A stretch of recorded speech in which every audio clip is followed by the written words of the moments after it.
In Orlando, Florida, accidents on a playground where children are injured are common. And people sometimes think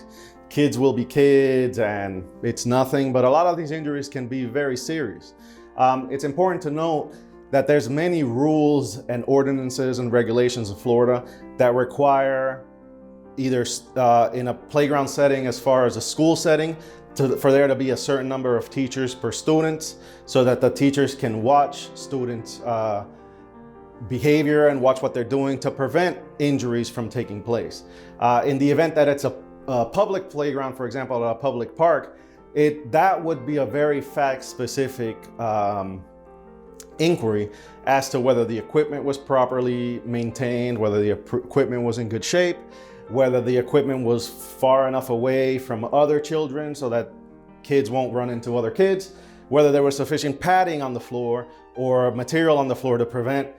a child from being injured when they fall, because obviously children fall when they're at the playground. That is a much more difficult and in-depth evaluation that we have to make. Typically in cases like that,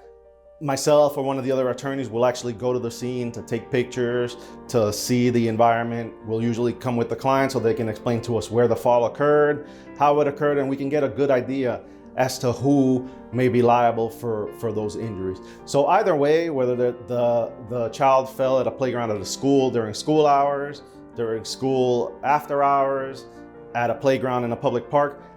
it's always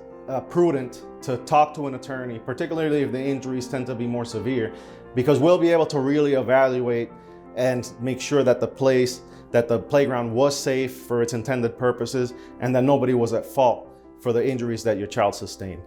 For this or any other type of question, feel free to give us a call for a free consultation.